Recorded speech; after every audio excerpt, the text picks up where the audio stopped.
Now, we move on to the next session, Views from the Corner Office. To get this chat going, we have Mr. Sanjay Sethi, Chief Executive Officer and Managing Director, Chalet Hotels. An IHM PUSA graduate, Mr. Sethi has over 30 years of experience in the hospitality industry. Prior to his current assignment, he spent 14 years with Taj and set up and ran Keys Hotels and Resorts and had a short stint with the ITC Hotels. Joining Mr. Sethi on stage are Mr. Dimitris Manikis, President, Europe, Middle East, Africa, Wyndham Hotels and Resorts. Mr. Haitham Mattar, Managing Director, India, Middle East, Africa, IAG.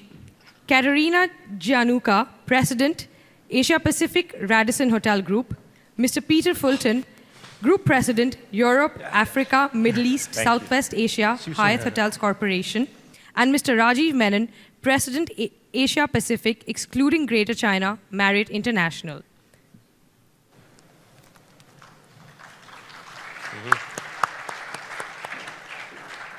All right, do we have the mic? Yes, we do. Good afternoon, everyone.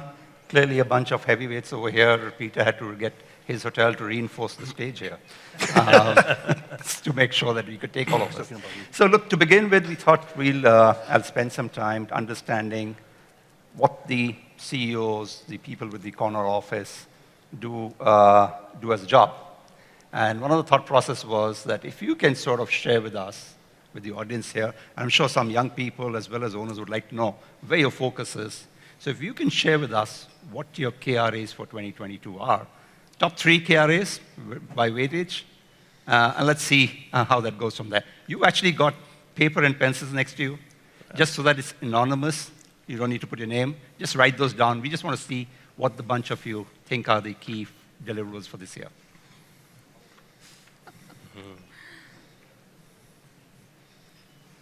This is one question they didn't know about before they came in here, so they've got to think this through.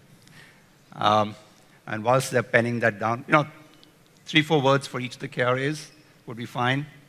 Whilst we're waiting for them, I'm sincerely hoping there's one that says pampering the moderator.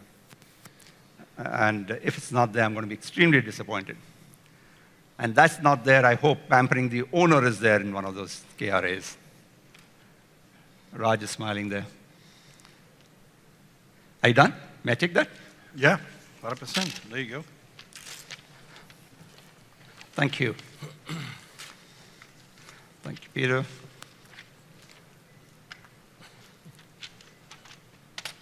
Thank you, Raj.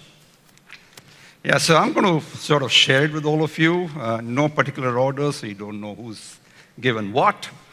But let me glance through them. No, pampering the moderator is not on this list. All right, so here's one which is given the broad 4 parameters: financials, talent development, growth for owners, guest experience / loyalty. The next one says growth, revenues, growth and signings. I think from a brand perspective, critical, EBITDA, talent retention, a key challenge for all of us today in the industry. Next one says grow, owners, profit, I'm guessing, and economics. Talent development seems to be the top one for this particular lady or gentleman. Owner, returns, I love that one. System contribution growth. Thank you so much. So we have that. Now we know what Katerina and the gentlemen here are focusing on for this year. Let's hear some more thoughts from them on other stuff that they're doing. So my question number 1, and this is, any of you can take this first. Your growth plans for South Asia, pipeline, introduction of any new brands in India or South Asia, F&B initiatives, because that seems to be the flavor of the season, and any new revenue streams. We'd love to hear thoughts on that. And any of you can go first. Katerina, you want to take that first? I'm happy to take that one. And I was happy to see that we were roughly all in the ballpark by and large. It makes me feel like we're probably focusing on the right things. But just to, for this year, for South Asia or India in particular, we have, well, last year we hit our 100th hotel. So we're sitting in a nice position where we now have scale. We're in the top 3 operators in the country. So aside from that, we also did a lot of work on operations and refining, and we're in a good shape now. So what we look forward to now is we have 100 hotels, roughly 110 open more or less, and then another 40 in the current pipeline, so under development. And we have a target to double that, so to reach 300 in 5 years, which will be in operation and signings. Now, how we're going to get there, aside from doing all the right stuff, which is continuing to manage owner relationships and continuing to build on our trust and operate well, we have to expand more innovatively, and that means launching new brands. We've done this already, so we launched last year Radisson Individuals, a soft brand, and today we just launched Radisson Individual Retreats, which is tapping into that segment of experiential stays that Manan picked up on in his survey as well. So there's a big trend, and we think it's there to stay.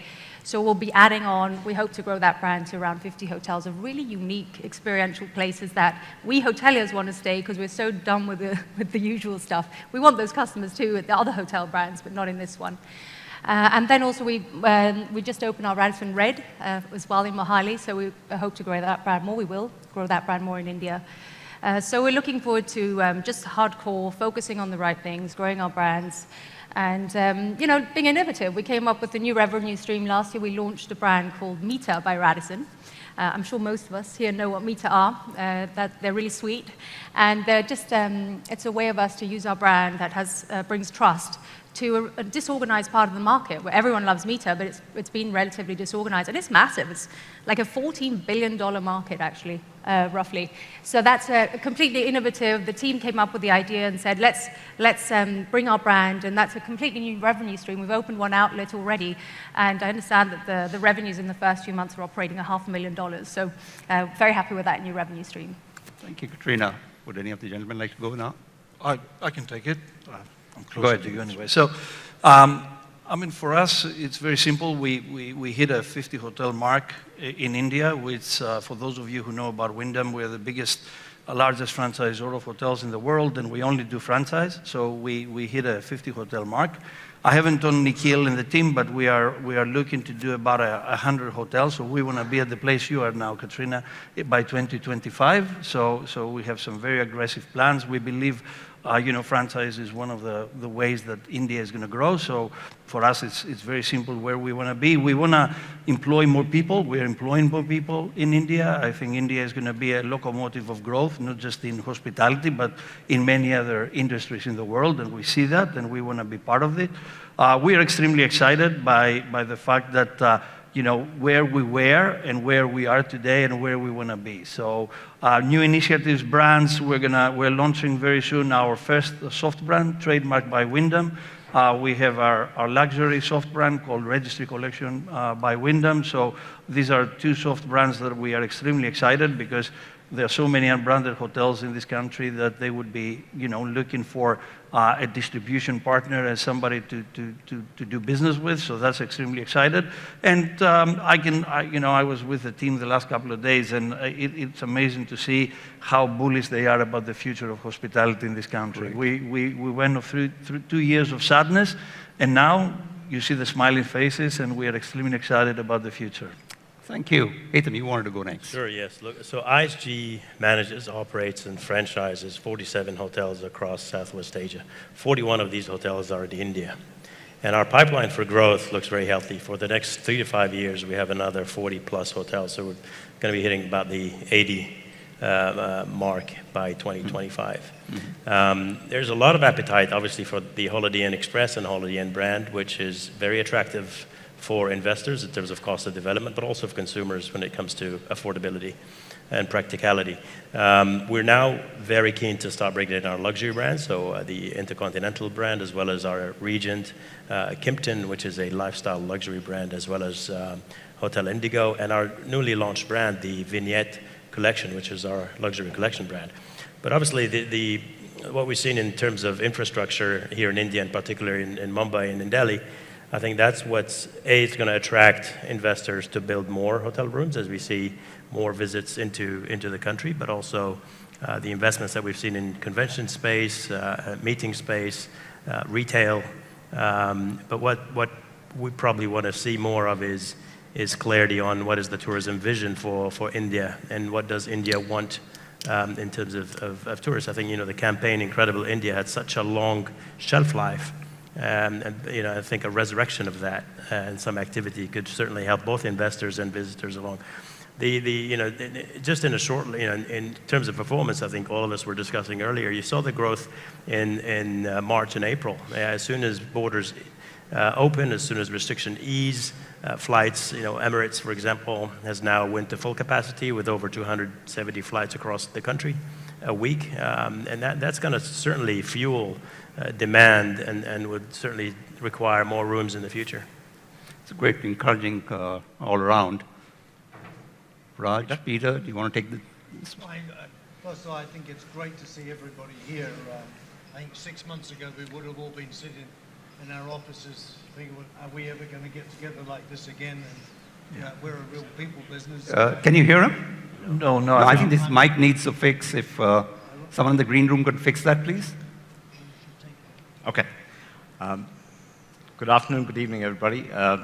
We just at Marriott International opened our 139th hotel in South Asia, the stunning JW Marriott in Bangalore, Gulfshire. We have another 11 hotels ready to open before the end of this year, so we will definitely hit 150 hotels across South Asia. I'm just coming in from the Moxie site here in Mumbai, which is going to be our 17th brand that we will launch next year. And we are in 36 cities as we speak. We only talk about the signed pipeline of hotels we have, and we have another 50 in development. So we are confident we'll get past 200 in the next couple of years.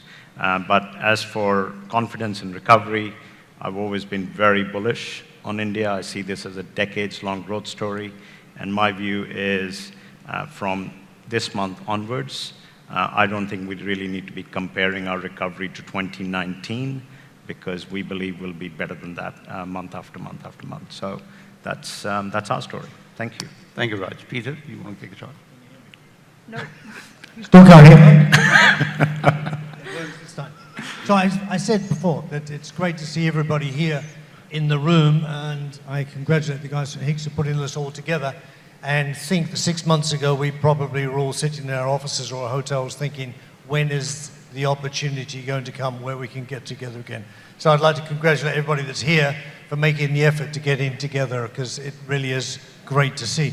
From a Hyatt perspective, we're extremely bullish about how we see South Asia.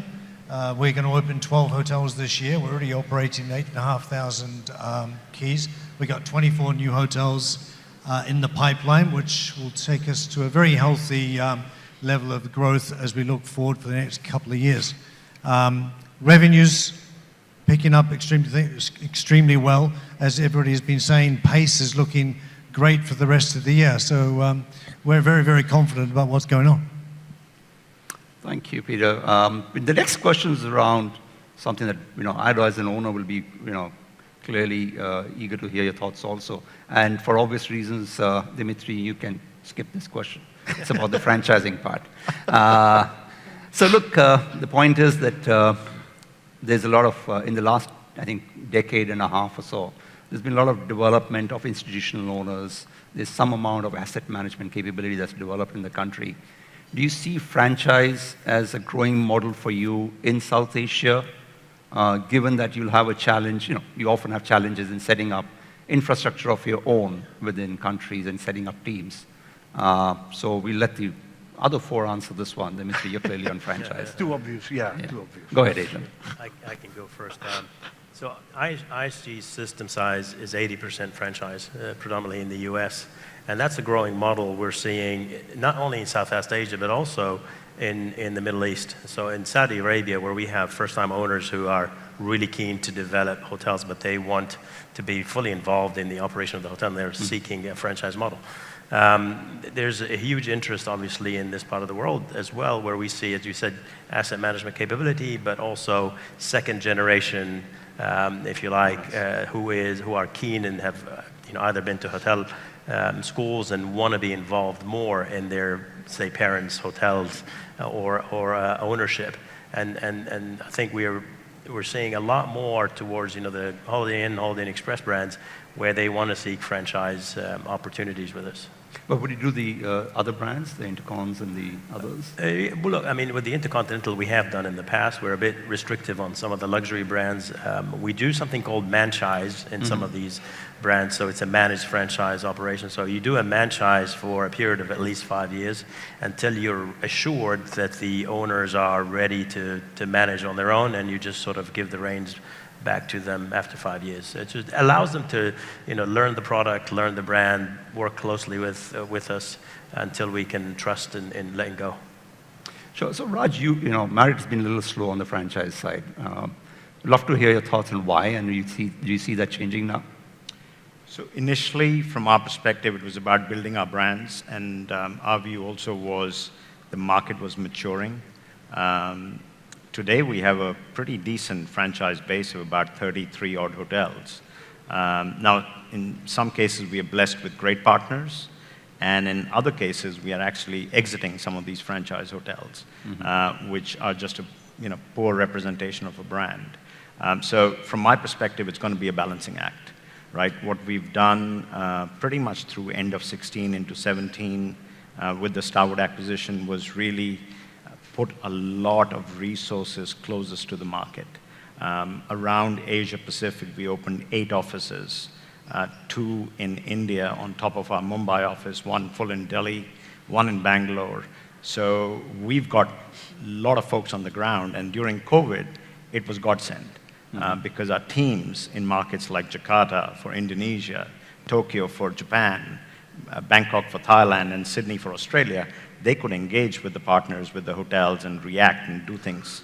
So from my perspective, we'll continue to be very open to franchising, but where we truly find partners who can represent the brand well and make sure that that can drive performance at the same time. Peter, do you see Hyatt speeding up its growth in India if they go more on the franchise route? So we were a little bit late to the market when it came to franchising. We really only started internationally in 2015. It's an important vehicle in order for us to continually grow not only in India but throughout the rest of the region. But I think Raj really hit the nail on the head. This is about a partnership and representation of the brands. We have a couple of franchised hotels here in India that are working well, but they represent what the brand stands for, and making sure that that partnership and that transparency about that is taken into account. And we are looking to continue developing those relationships moving forward. Thank you. Katerina, your thoughts? I know you do franchises. Yeah, we but do. Are you looking at speeding that up? So currently, just less than 50% of our portfolio is franchised. However, of our pipeline currently, more than 70% is managed. So if you just look at that at face value, it would suggest that we have an aversion to franchising, but it's actually not the case. I do subscribe with them. We've got franchise owners that are very aligned with our vision and where we're going and the type of operations that we offer. And we also have some franchise owners who are not. So going forwards, it's about continuing to work, and again, the next generation of owners are really sharp. So working with that, the kind of next generation of owners. And for those types of relationships, we would do a master franchise agreement for one of our select service brands. So we definitely are open to franchising with the right owners, with the right brands. On the other hand, within our current portfolio, last year we converted 3 franchise hotels to managed, which is not the usual way things go, but that's, again, underpinning becoming just really good at operating and winning over the trust of our owners to recognize that some brands we're just better off managing ourselves. And then the last thing I would say is that with our soft brands that we've launched, including the one today, those are designed specifically for franchising. So they're to attract and to actually bring our systems, bring the SOPs, the know-how, the training, the network, our CRS, all those nice benefits to existing hotels that have a great product, offer unique experiences, but need the benefit of our system to be able to sell those to a much broader audience, not only in India, but I'm still a little bit upset that India pre-COVID only got 8% of international inbound demand. That's crazy. India's got so much to offer. So I really hope that with these brands, we can start to broaden up and bring in more travelers to India and discover this amazing place. Thank you, Katerina. We're going to stay with you. Katerina, this is a specific question for you now. On your online profile, I saw that you drive performance through clarity of vision, building teams, and mobilizing resources. pretty much the mantra for all good managers, right? But how do you approach this differently? It is my mantra. It's not just words. I remember when I came to Radisson, I was like, okay, how do we crack this? So it really has been what we did. We shared a vision. We had our 5-year plan. And we have, by and large, executed on that. So transforming the company, starting from our brand, starting from our corporate name, all the way through to refining our brands, launching new brands, sharpening our tools, introducing new technology, including our own CRS ecosystem. So we've done all that. So it really was how we led it, share the vision, build the team. That really, we've transformed the team, and the team in India, I can say, is doing a fantastic job. And it really is a completely different ethos that we have here. And then it was access resources, and sometimes it was just like asking for help from people in Europe or anything. We used everything we could just to be able to access resources. But I think in reflection, what I bring to that uniquely is that I'm someone who, I love to see people thrive. I just see myself as a resource for others to flourish, and I really do love to empower others. And I empower, and then my team empowers, and we really are a team that is really decentralized in terms of being able to empower others and act as mentors. And I serve the team, my team serves the others. So I think that's what works for me, and it's certainly working. I would say there's what I've seen from the team has just been phenomenal, and we're just getting started. I'm really sure that we're going to continue to multiply in a way that would not have been possible if we were a little bit more, just different. That's how we are. Well, thank you for that. Dimitri, I read somewhere that you have a concept called Women Own the Room. Do you want to share some more thoughts about that so the audience here can learn more about that? Yeah, I think, look at this male, and Katerina is a great representation of the diversity of our industry. Look at this male panel as well. We wanted more women owners in hospitality. So we started from the US. We launched an initiative called Women Own the Room, where we support financially and in so many other means women entrepreneurs to become hotel owners. So we want more women to actually give us a diverse idea of what hospitality should look like. And remember, in our world, in our franchise world, everything fits in boxes. And we saw some amazingly creative thinking from these entrepreneurs. So we decided to launch Women Own the Room. We already have 5 women entrepreneurs in the US who've actually launched their first 5 hotels, and we're bringing that initiative to my region, Europe, Middle East, Eurasia, and Africa very soon. And I invite a lot of female entrepreneurs in this room to actually talk to us, because I believe that you can add a lot into, still male-dominating industry. So please, let's talk about it. I think it's going to be very interesting to see diversity and some really creative thinking. So when you say you help finance them through a loan sort of a... Yeah, I mean, there are different ways that we can help them. You can help them through financial tools. You can help them through fees. You can, it's all, one size doesn't actually fit all. So you find different ways and different needs, and you just make sure that they actually become entrepreneurs and they actually own the room. That's the idea. Interesting concept, and I'm sure some of us would like to see that get mobilized in India too. Haitham, coming to you, you'd earlier shared with me how focused you guys are on sustainable hospitality and owner returns. Would you like to share some thoughts on that, to elaborate on that? Sure. Part of IHG's strategy is called Journey to Tomorrow, which aligns with the 17 sustainable goals that were launched by the UNWTO in 2017. And those sustainable goals sometimes get confused by eco-friendly products or green tourism, which really isn't. I mean, sustainability is more about preserving culture, preserving heritage, job creation, zero poverty, protecting life underwater, and so on and so forth. This has given us an opportunity, to look at the planet, but look also at people, and ensure that we have hotels that use the tools that we've provided. So for example, one of the tools we provide is called Green Engage. Green Engage has about 200 actions for hotels to help reduce energy costs. And when hotels actually do follow these 200 actions, you find a significant cost reduction in energy across hotels, but also in single plastic usage. And for example, I just read news today, the Emirate of Abu Dhabi has now banned single plastic usage of plastic bags from supermarkets. And you're going to see more of this with government. So we as hospitality certainly need to get started. As we all know, hotels have the highest carbon footprint.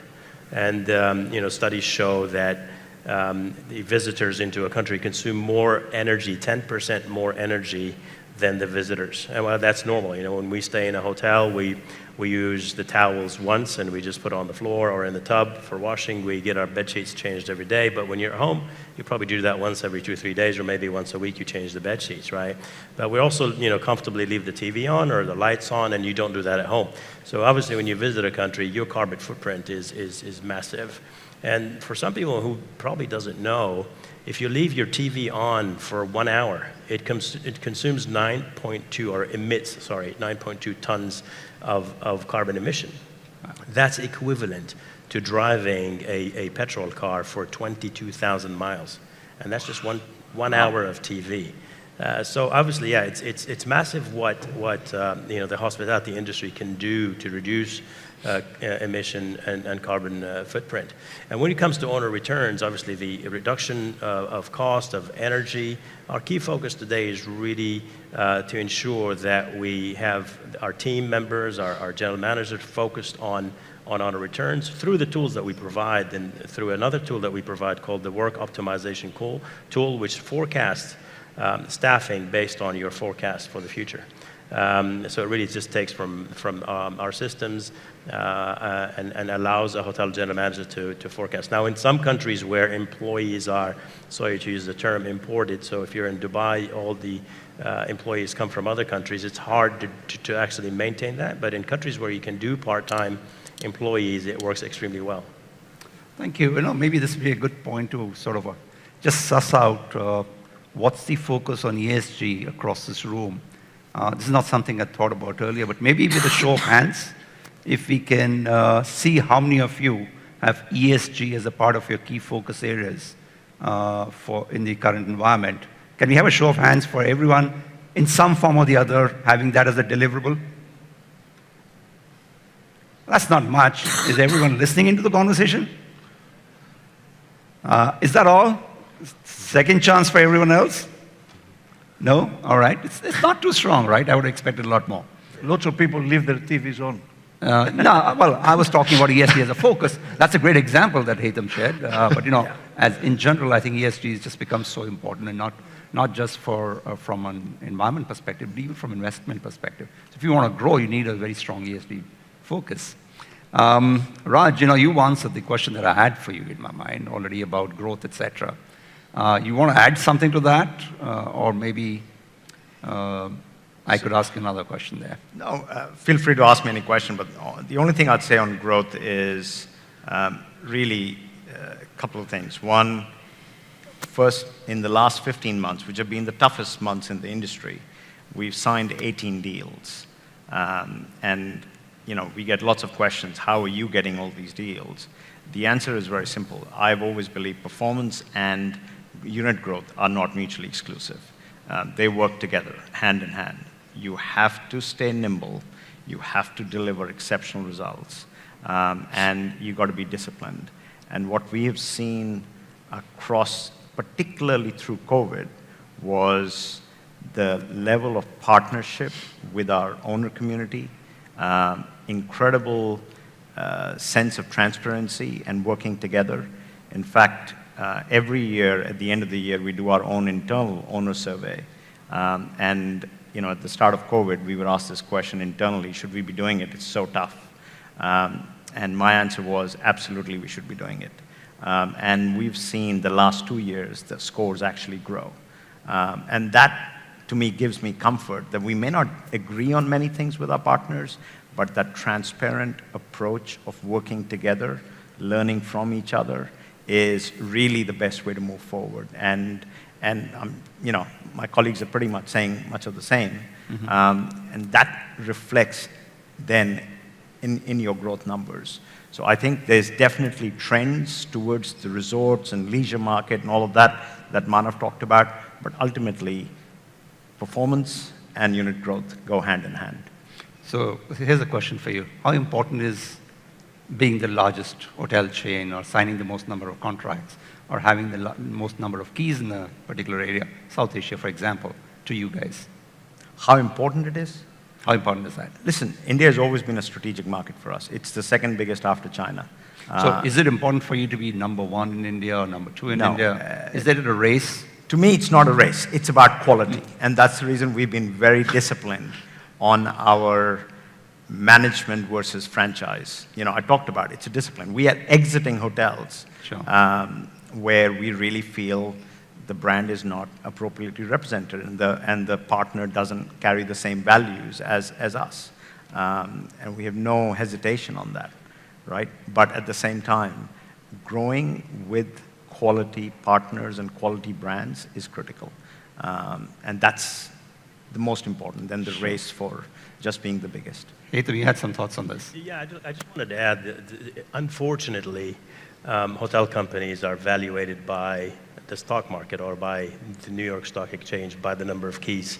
So the value of your share is dependent on how many keys you operate. So whether we like it or not, it is a race to the top. Our shareholders want to continue to have share prices increasing.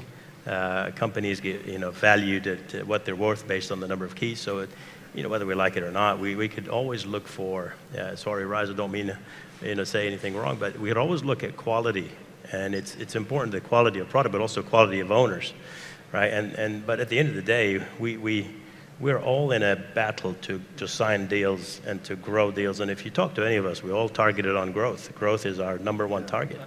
Everyone's itching to answer this one, right? I'll let Dimitris go next. It was very interesting because I had a chat with my boss, the CEO, Jeff Balori, and he said, how are you doing? I said, oh, Jeff, you know what it is. It's a marathon. It's not a race.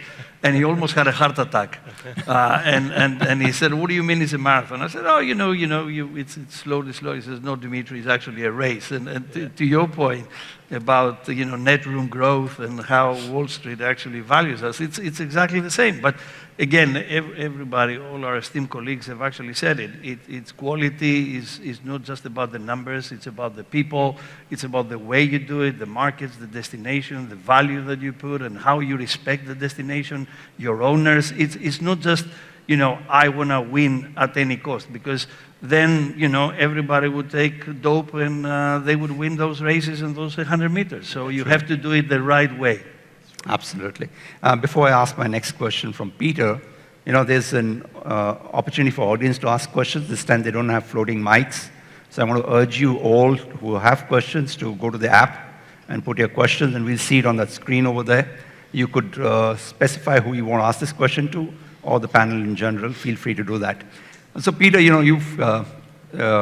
Hyatt in general has said that leisure is going to be a strong focus going forward for you.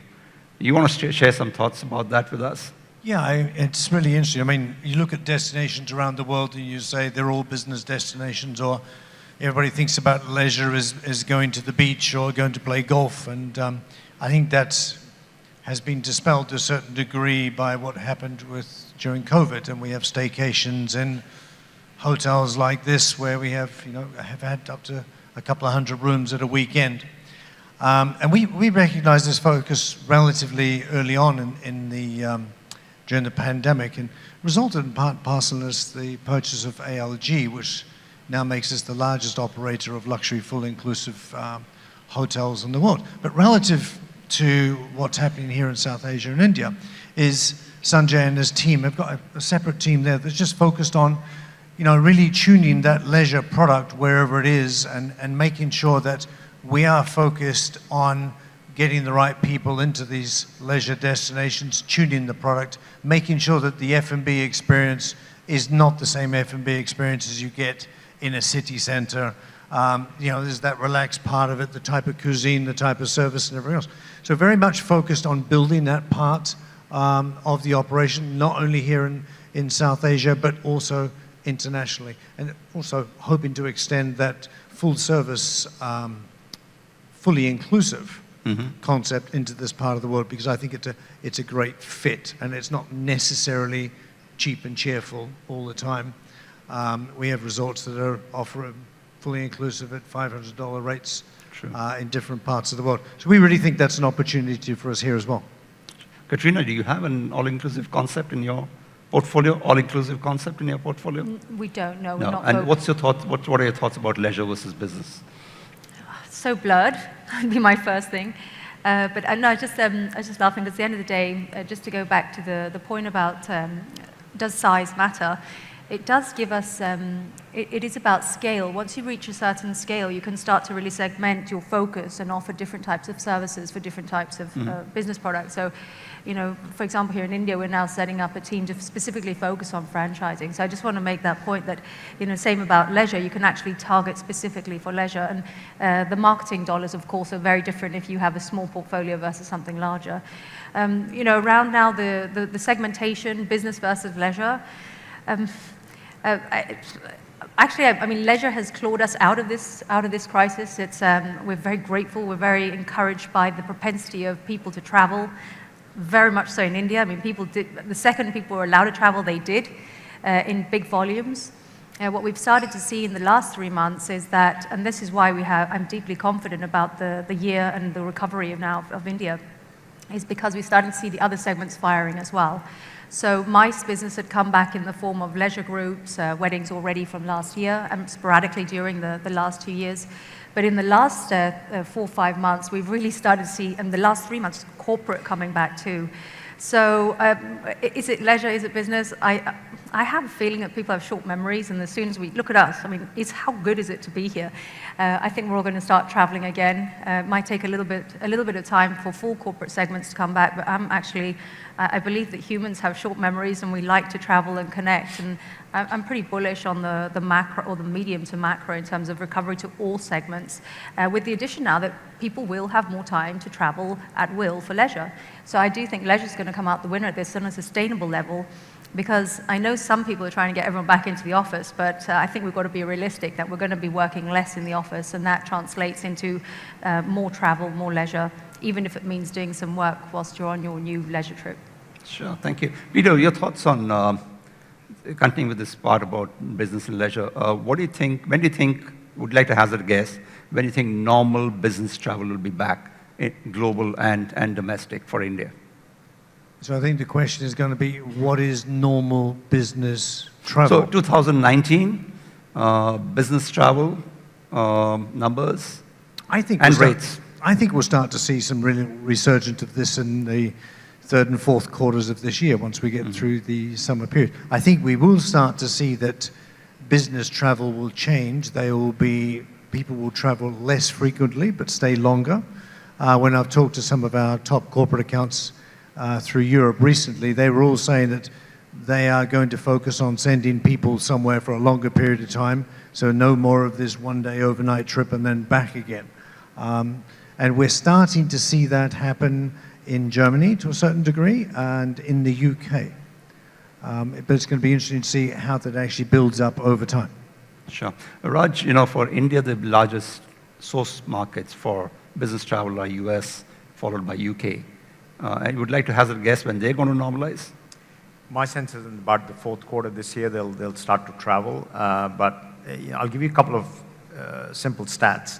Pre-COVID, leisure travel was growing 4x that of business transient, right? That's how strong leisure travel has been growing.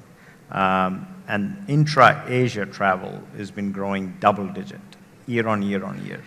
And as Indians acquire wealth, we all saw Chinese coming out. Most of it was leisure, right? And now this new concept of be-leisure travel, which is where people traveling for business are mixing it with leisure. So you're going to see a lot more movement of people. And I think just sheer business, at least from India perspective, will be back in the fourth quarter of this year. Okay, I see some questions popping up there. My eyes are failing me. If any of you can read those, Haitham, I think the first question is addressed to you. You want to give it a shot? Yeah. Yeah, so it says, And it'll just help the audience if you can read out the question also, so that just be good for them. So yeah, it just says, Haitham, you mentioned it's time to create a culture of, somebody switched off the screen, thank you. Sorry, the screen's vanished. The question's missing. Team HICSA, can we have it back? There you go, yeah. So thank you. It says, you mentioned it's time to create a culture of trust. How do you, in face of massive talent crunch, but that's not a question. How do you do what? How you do in face of massive talent crunch? Yeah, it's a question about the talent crunch that we are facing now. So I was just actually looking at a presentation from McKinsey, and what they have done is a research across the hospitality industry, especially the young talent. And what they've come back with is about 40% of the talent they spoke to are actually ready to leave the industry. And 50% of that 40% are ready to leave the industry without actually having an alternative job. And the reason they want to leave is because they want more flexibility in their workplace, so they want more flexible hours. And the likes of Amazon and Uber Eats and Uber and Deliveroo and all that is actually allowing them to work at their own pace. So they're not restricted to work on holidays and weekends and long shifts or what have you. And the more they work, the more money they make, and the less they work is when they want to take their time off and take holidays. So I think that the industry is at a huge risk of losing talent. But also, if I can be quite bold in the way the industry handled COVID, everyone, us included, is the first thing we did is we started to let people go on furloughs, and we started to let go of our team members and also reduce salaries and what have you. So those team members who left at a time where Amazon and deliveries were actually booming because everybody's at home just delivering stuff, they got alternative jobs immediately, right? Probably getting better pay, working flexibly. And I'm not sure if they trust us again. I'm not sure if they want to come back to work for us again, if we don't get our act together and start to really shape the future of the industry. Also, the young talent, they don't see the industry as, excuse the term, as sexy, right? We're so traditional. And unfortunately, we thought COVID is going to teach us a lot of things, but we're just creatures of habit. As soon as COVID goes away, we all come back to the same habits we do. And as a hospitality company, we actually go back to the same traditional ways of making people wait in a queue and check in and so on and so forth. And I think there's a lot of room for us as an industry to work together, to shape the future of the industry, but also to shape the future of us in attracting talent and retaining the existing talent that we have.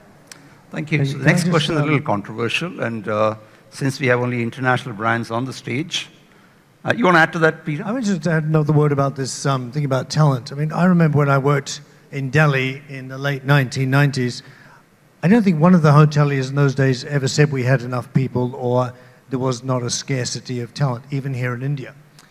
And there's no doubt us as an industry, and I agree totally with what Haitham was saying about not being flexible enough or not being attentive enough to what is happening out there in the marketplace and developing talent and giving them opportunities and flexibility to move, to grow, and to actually have a career that they're happy with. And I think that's a tremendous opportunity for all of us in the industry to actually work at doing that, because we actually have an obligation. We're all here because we were given that opportunity, and it's only right for us to be doing the same for everybody else. Yeah, I in fact, personally, I believe that the talent will come back. A lot of the people, especially from the operations part of the hospitality industry, are missing that being on the shop floor in a hotel part. And I think a lot of them are eager to come back. So I see that potentially being an upside for us. So the next one that I said was a little controversial, was all about Indian brands versus international brands. 5 international brands here, an owner with only international brands in the portfolio. So I'm going to leave it open to each of you to address, or any of you take that up. The question is that Indian owners prefer Indian brands over foreign brands. What are your thoughts? Well, I don't think all the statistics actually say that is 100% definitive. I mean, we're signing hotels. Raj is signing hotels. Everybody here is actually signing hotels, and it's a really healthy marketplace. And, you know, obviously relevance to the hotel in the local market and so forth is important, and being able to get transparency with the ownership to ensure that we're all pulling on the same set of oars. But I would be, hazard a guess, I wouldn't totally agree with the statement that Indian owners prefer Indian brands. There's great Indian brands, and there's fantastic international brands, and they all work very well in a very vibrant and diverse market. I agree with Peter. Oh, sorry, go ahead, Raj. No, I was just saying I agree with Peter. You know, again, from my perspective, I've had the world of respect for Indian brands. And I very proudly say I started my career with ITC, right, as a management trainee. And today I've been with Marriott for well over 21 years. And as far as I'm concerned, more the merrier. It actually pushes all of us up in terms of pushing our benchmarks. So I think it comes back to that race, right? Somehow there's a lot of consultants and industry folks who focus so much on that race, who's bigger, who signed more, and that's where the question stems from. It may not be actually true, but Haitham, you wanted to add to that. I just wanted to add, look, one of the things that transpired out of COVID is the fact that, you know, international companies like ours has provided our owners with tools, with guidance, to save costs, to manage capex, and to help them, you know, recover swiftly out of COVID. And the independent brands struggled because they didn't have that sort of global support to provide their individual hotels. Also, you know, don't discount the amount of system distribution collectively these brands offer to hotel owners once they connect to our distribution channels. So any of our brands would connect you to 40,000 terminals across the world, but also I think each one of us has anything north of 100 million loyal members. And that again is a great value to independent owners. Now, as a true fact, we're seeing, and I'm sure you are, we're seeing a huge amount of conversions. So independent owners really seeking our brands now due to the fact of what I just mentioned. And to add to that, I mean, we have 22 brands, and every time we launch a new brand, which is very rare to be fair, it's not just about a name or a flag or a sign on the wall. It's the purpose, the DNA, the value, the culture. What does it mean? What does it mean to us? What does it mean to the person that we sit across the room, the owner? What does it mean to the guest? So you know, we don't build brands, and I don't think anybody else does on this floor. We don't build brands just for the sake of building brands. We actually build brands because they have a purpose, they have a DNA, they have values attached to them, and I think that's a very important.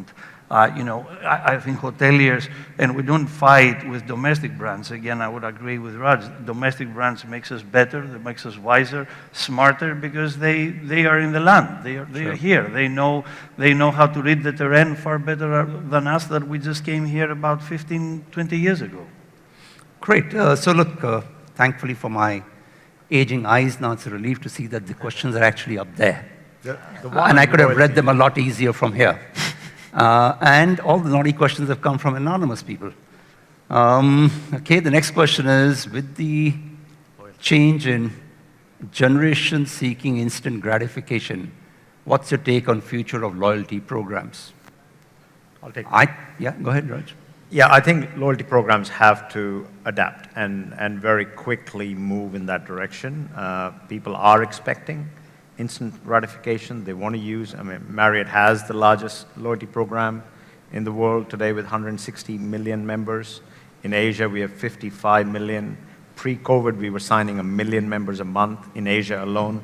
But I'll tell you a couple of things we're doing. In food and beverage now, we're implementing earn and redeem. So if you show up today at JW Marriott AeroCity and get a beverage menu, it gives you the price of a bottle of wine, and next to it says, so many Marriott Bonvoy points. So you can pay for it, or you can use your Marriott Bonvoy points at instant gratification. It's simply what we call as earn and redeem. And it's evident as we bring major events to town. As you know, we sponsor Mumbai Indians here. We're now sponsoring Australian Open in Australia. We sponsor Mercedes for Grand Prix. And we see a lot of members in each of the markets actually coming and wanting to burn their points. And some of them are just truly unmemorable, you know, just incredible experiences that these folks get that money can never buy. So that piece, I think, will continue to change, and loyalty programs have to evolve very quickly. Okay, we have just a few more seconds. Anyone wants to add to that specific question? ISG just relaunched its new ISG Rewards in March, and again, looking at what we're hearing from customers and what the young generation is looking for, we also started to look at redemption at food and beverage. So you earn and redeem in food and beverage, but also introduce new tiers. So over and above the early check-in, late checkout, natural upgrades to next category room, there's a list of new benefits that we are now introducing to the ISG Rewards program. True. Thanks, Haitham. Katerina, would you like to add something to that? Definitely loyalty is a key part, and it's a lower cost of acquisition for our owners as well. So it's more efficient. Loyalty members stay at the hotels more often, they spend more. So we're also going through the process of relaunching our own loyalty program, Radisson Rewards, mainly because it just is, it's a very efficient channel to generating business for our hotels across segments. Peter, anything? Yeah, I think loyalty is going to continue to evolve. I think it's a very important part of the industry. It's going to continue to develop. We'll see every month, I'm sure, new opportunities, new evolutions, and I think it's going to be a very interesting couple of years. Dimitris, is there anything you'd like to add? Same thing. I mean, we've got about 95 million members. We've been voted one of the most successful loyalty programs in the US today. Evolution, duty of care to your owners, create that community so people can feel comfortable in spending their points and redeeming the points and keep on staying at Wyndham Hotels and Resorts properties. That's the idea. Well said. The screen says time's up, so ladies and gentlemen, our time's up for the stage. We're looking forward to more conversations. Thank you, everyone, for your time. Thank you. And a round of applause for the... Thank you.